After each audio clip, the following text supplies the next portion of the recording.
painting to photography, from beadwork to woodworking. KQAL-FM on the campus of Winona State University presents Artbeat. Artbeat highlights the work and accomplishments of local artists from in and around Winona. Support for Artbeat is made possible by the Minnesota Arts and Cultural Heritage Fund. Today on Artbeat, we talk On the Fly with Lanesboro Arts.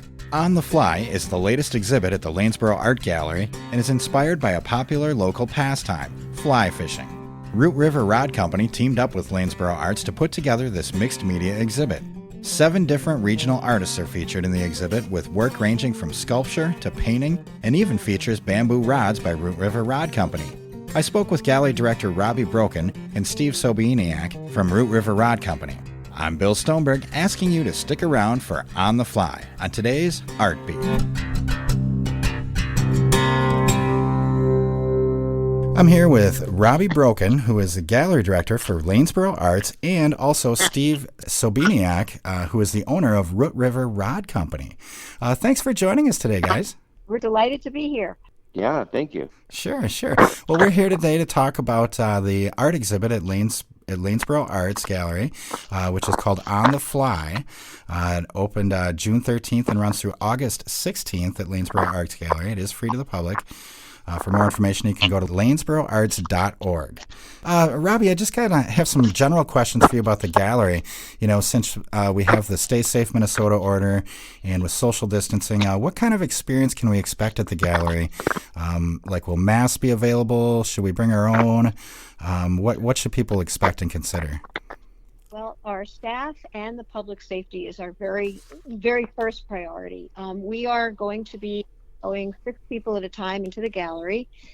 They are going to be required to wear a mask. We have masks for sale, and I believe there's other locations now where you can purchase masks as well. We have a sanitizer system set up by the front door, and we have some acrylic dividers up by the cash register. So we just want to make sure that our customers feel very, very safe and comfortable coming in, and we are absolutely considering the virus at this time in how we go about presenting the art. Right. And that's good to know. You know, I know a lot of people are wondering how things are going to work and if they're going to feel safe. So it's good to hear that you got those measures in place. What about a virtual side of the exhibit? If people can't make it out there, or if they don't really want to go in public, or if they're high risk, will they be able to view the artwork online as well? Yeah, this is the first time we're going to do a virtual tour of the show on our website, and I think it's going to be very exciting. I think that there are some people that aren't comfortable going out these days, or they may not want to wait their turn to come in the gallery. Also, our hours are not as extensive as they normally are, so it's a great way to reach more people in a comfortable way. Nice. Well, that's good. And I'm kind of excited about that because we don't always get to Lanesboro very often here from Minnesota, or from Winona here. Now let's get into the good stuff here. Fly fishing combined with art. So how did the idea for this exhibit come about? Well, Steve grabbed me on the sidewalk one day and he said, "I have a great idea for a show." And I'm like, what? This was at least a year ago. And he had the idea to do something that was pertinent to our community and the area, and very interesting for a lot of the people that come here. And there is a large fishing community. So I was like, oh, that's a great idea. And we started from there, and we made it an invitational show where Steve actually recommended different fly fishing artists, and I contacted them, and we took it from there. Nice. You know, it seems like you do have a lot of good natural resources in the Lanesboro area, especially for fly fishing. It's popular with residents and tourists alike. Why do you think it's important for art to shine a light on things like natural resources, and even like the connections between people and place that are made through activities like fly fishing? We're a very socially conscious organization, and those of us that work here, our philosophy is to protect the environment. We're very proud of the natural beauty of our area, and we do try to highlight what beautiful things we have available here. We're lucky, and it's a great draw. So it was just a natural fit for us. Right. And what a picturesque town to have a gallery like this in and shows like this. I love it. Absolutely love it. Steve, I got a question for you. So in the description for the exhibit, it says it'll feature different artist perspectives on our natural world through the lens of fly fishing. Now, I know personally for myself, activities like fishing or hiking or even like harvesting morels, it gives you a different view of the natural world that you might not see otherwise. Like I know if I'm looking for morels in the woods, I'm focused on the ground and I'm noticing things that I would never notice if I was just hiking or maybe if I was like hunting or if I'm fishing on a stream. In what ways do you think fly fishing can connect you to the natural world that you might not notice or feel otherwise? Well, I can say that for one thing, trout live in beautiful places. So they're in spring creeks and spring-fed water in the driftless here, and it's just always, all the trout streams are just gorgeous, pristine wilderness. And luckily with the DNR work, then the Legacy Fund, it really is staying that way too. Right. Like when I'm fishing like on the river or a pond or something, it's so calming, that just the action of doing it. Is there anything, do you think, about the action of fly fishing that kind of helps relax you and gets you into that environment? Yeah. Just it's an art form in itself, fly fishing.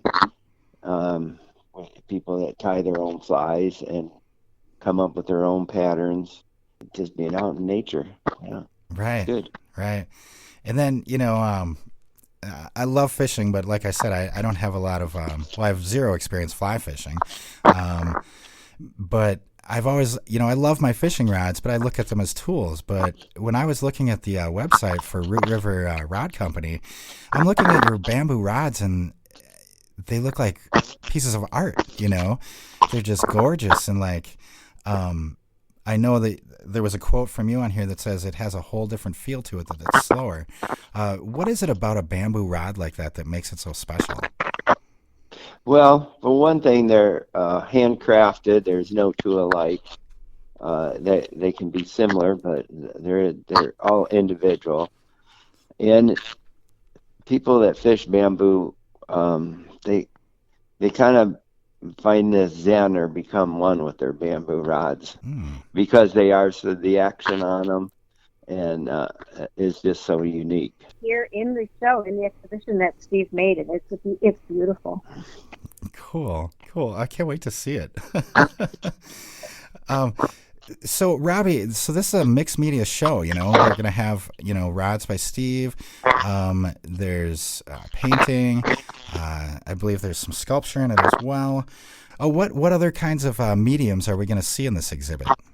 Well, like you said, we have a wood sculpture by Paul Lambrecht, who's a master wood carver. It's a beautiful trout. I mean, you can just grab it, and feel like you're holding a fish. Nice. And we've got stud, and we have paintings in different mediums. We also have some drawings that are under fiberglass, so they're a really interesting look. With a lot of different mediums represented here. It's a really unique show with a lot of variety. We also have a donation from Sims Fishing Supplies of this unbelievable grab bag of high quality fishing gear that we're using as a silent auction for a fundraiser for Lanesboro Arts for our programming.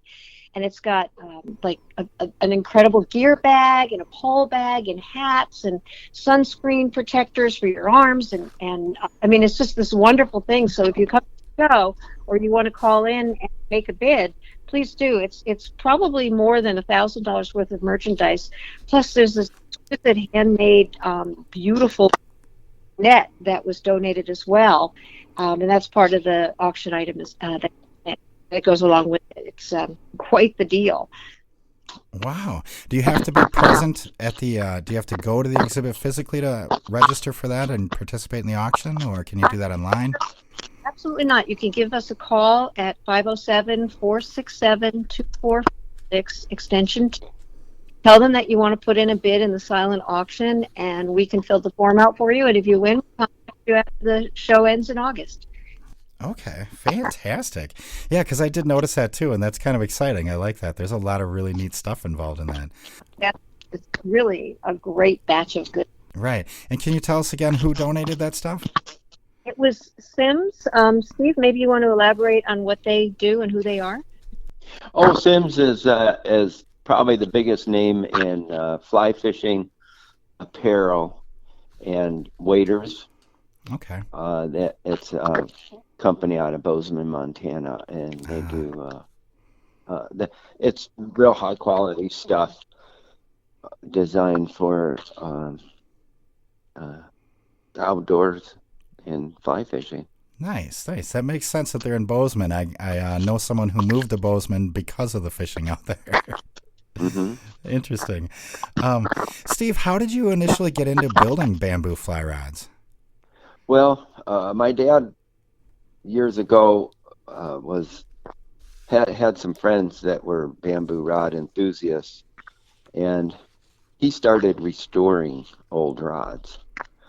And just from that, I became real interested in them, and I started restoring them. And I just took it another step forward and met some people that were actually making rods from bamboo culms, and I put it together and just started making them. Probably Nice. about 15 years ago now. Okay, nice. It's always great to see people making quality stuff like this in our area. You know, I love that fact. Love that. Speaking of our area, are all the artists from Minnesota, or are they more local than that? Or There are 7 artists, and they are all from Minnesota. We have 2 artists from here in Lanesboro. We've got Steve, and we've got Paul Lambrecht, the wood carver. oh, nice. And I'm assuming, do they all fish then? They're all fishing. Yeah. The artists came to drop off their work. They all dropped it off quick and ran to go fishing. Oh, that's fantastic. I love it. They do fish, and most of them are professional artists, and they've been kind of shut out lately because their shows have all been canceled. Yes. A lot of the artists, they have most of their shows across the country are canceled. So this is a great opportunity to see their work, and it's a great opportunity for the artists to have their work seen. Right, right. So, With the current corona crisis going on. yeah, exactly. And since they have, they've all lost income because of this as well. Will this artwork be available for purchase that's in the exhibit? Yes, everything is for sale. Great, fantastic. And can that be purchased via online as well as in person? Well, you can call us to make purchases. We don't have the ability to sell the work online, Okay. but if they see if they see the virtual tour of the work, they can give us a call, and they can, no problem. We're all about feeding hungry artists. Yes, indeed, is important. What would you guys like people to kind of take away from this exhibit? One of the things that I think is special about this exhibit is that it does highlight something that is special about our area. Another thing that I love about it is the Legacy Fund in Minnesota was designed to support the arts and culture and natural resources. So this is just a perfect blend of what the Legacy Fund is all about. So it brings it all home. It's helping support us, and it's helping support the area. F&M Bank Weston is also one of our sponsors, and they're unbelievable in supporting the arts in our community. So I feel really good about this being a lot of people coming together. It's a wonderful way to support art and the environment all together. Yes, it is indeed. And it's really good to see art exhibits coming back, since everything's been closed down. Even though we have to social distance, I think it's a wonderful thing to be able to go enjoy this kind of thing. I'm real proud to be part of this, and I know all the artists are too. I've been talking to them for about a year, and they all thought it was a great idea, and I want to thank Lanesboro Arts for making it happen. Awesome. And thank you both. I've been here talking to Robbie Brokken, the gallery director for Lanesboro Arts, and also Steve Sobieniak. He's the Root River Rod Company, owner of that. You can find out more about Root River Rod Company by going to rootriverrodcompany.com. It's rootriverrodco.com. And also you can find out more about Lanesboro Arts by going to lanesboroarts.org. And once again, thank you guys so much for joining us today. I think this is a wonderful exhibit, and it's good to see art opening up into the world again. Thank you so much. Yeah, thank you. Thanks again to Lanesboro Arts Gallery Director Robbie Brokken and founder of Root River Rod Company, Steve Sobieniak, for joining us today on Artbeat. We encourage you to check out all the artists in the On the Fly exhibit, such as Josh Desmet, Charlie Forbes, Ted C. Hansen, Jake Keeler, Paul Lembrick, Gary Lubaka, and Steve Sobieniak. For more information about the exhibit On the Fly or Lanesboro Arts in general, go to lanesboroarts.org.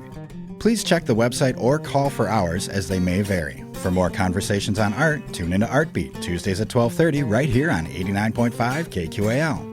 I'm Bill Stoneberg. Tune in next week for another episode of Artbeat. Artbeat is written and produced by KQAL-FM on the campus of Winona State University. Visit us on the web at kqal.org. Is art an important part of your life? Find podcasts of Artbeat and all your favorite KQAL shows at kqal.org. Artbeat is made possible by a grant from the Minnesota Arts and Cultural Heritage Fund.